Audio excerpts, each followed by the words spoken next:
আসসালামু আলাইকুম। এটি হচ্ছে একটা পুরনো টপ লেডি জাতের বাগান ছিল। এখানে এখনও কিছু ফল রয়েছে। দেখুন নতুন করে এই ফলগুলো আসতে শুরু করেছে। এই গাছগুলোর বয়স এখন প্রায় 1.5 বছরের কাছাকাছি।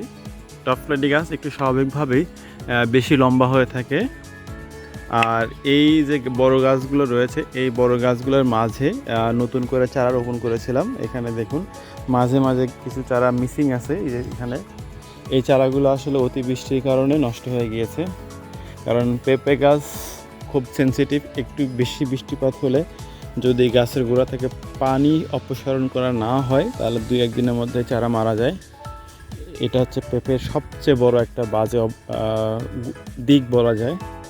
এছাড়া অন্যান্য বিষয়গুলোতে ভালো রয়েছে, কারণ পেঁপে লাভজনক একটা চাষ। আর এই গাছগুলো দেখুন ভেঙে গিয়েছে। এটা হচ্ছে ঝড়ে, এই গত কয়েকদিন যে টানা বৃষ্টিপাত হয়েছিল তার মধ্যে বৃষ্টিসহ বাতাস ছিল, যার ফলে কিন্তু এই গাছগুলো মাথাগুলো ভেঙে গিয়েছে। দেখুন কিছু কিছু গাছ পড়ে গিয়েছে, এখানে কিছু গাছ ভেঙে গিয়েছে।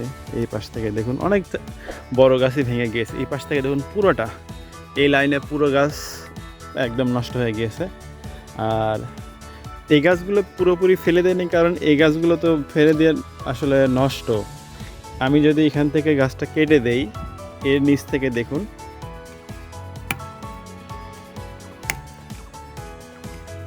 আমি এটা আসলে শক্ত অংশ পর্যন্ত দেখুন এখানে ফাঁকা, এই ফাঁকা অংশটা যেখান থেকে শেষ হবে ঠিক সে পর্যন্ত আমি রাখবো।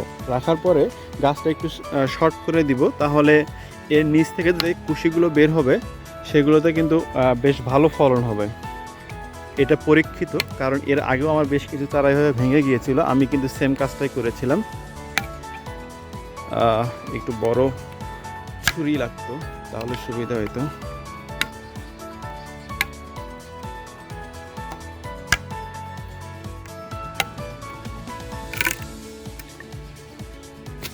দেখতে পাচ্ছেন এটার ভিতর পানি রয়েছে, তার মানে এখনও ফাঁকা অংশ রয়েছে। আমাকে আরও নিচে কাটতে হবে, অর্থাৎ যেখান থেকে এই ফাঁকা অংশটা শেষ হবে আমি সেই পর্যন্তই রাখবো। তাহলে এই নিচের যে ডগাটা বা মোটা অংশটা থাকবে সেটা কিন্তু আর নষ্ট হবে না পরবর্তীতে।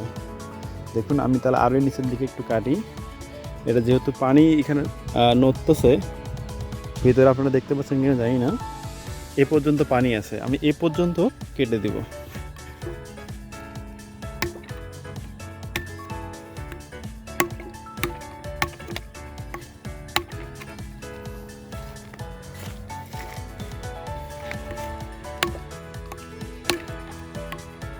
পানির শব্দ হচ্ছে, আপনারা কিন্তু বুঝতে পারতেছেন কিনা জানি না। এই যে পানি বের হয়ে গেলে দেখতে পাচ্ছেন।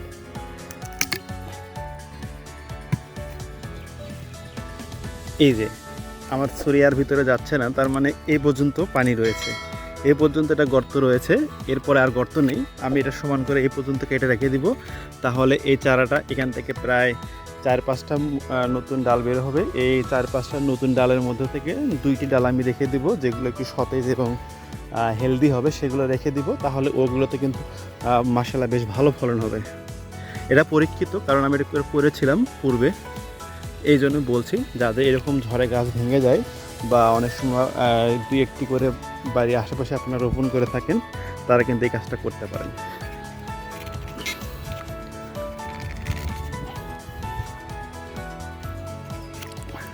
এক হাতে করতে হচ্ছে, যার কারণে আসলে শক্তি হচ্ছে না খুব একটা।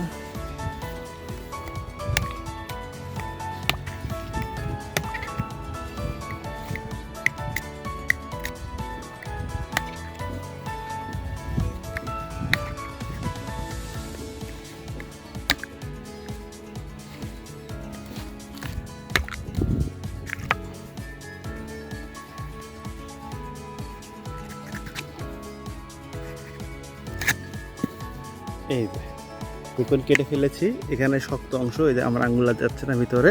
তার মানে আপনারা বুঝে গেলেন ঠিক কোন পর্যন্ত ভাঙা গাছ অপসারণ করতে হবে, কোন পর্যন্ত রাখলে আপনি এখান থেকে নতুন করে পাবেন, শাখা পোশাকা যেগুলো হবে সেইগুলো কিন্তু ফলন আসবে অবশ্যই। এখন এটা যে নতুন এবং ফাঁকা, এটা আপনারা কী করবেন, পলি ব্যাগ দিয়ে এটা জায়গাটা বেঁধে দেবেন যাতে এর ভিতরে পানি প্রবেশ না করে, তাহলে কিন্তু এই গাছটা বেঁচে যাবে। কারণ এটা যথেষ্ট হেলদি একটা রুট স্টক বলা যায়। এর নিচ থেকেই দেখবেন যে সর্বোচ্চ 1 সপ্তাহের মধ্যে এর নিচ থেকে শাখা বের হবে। সেই শাখাগুলোতে কিন্তু অবশ্যই ফলন হবে, অবশ্যই ফলন হবে। এটা একটা আপনাদের টেকনিক দেখাই দিলাম শশককে। এমন না যে এটা হচ্ছে পরীক্ষিত না, এটা কিন্তু পরীক্ষিত, কারণ এটা আমি আমার পূর্বের বাগানে করেছিলাম এবং এটা কাজে দিয়েছে।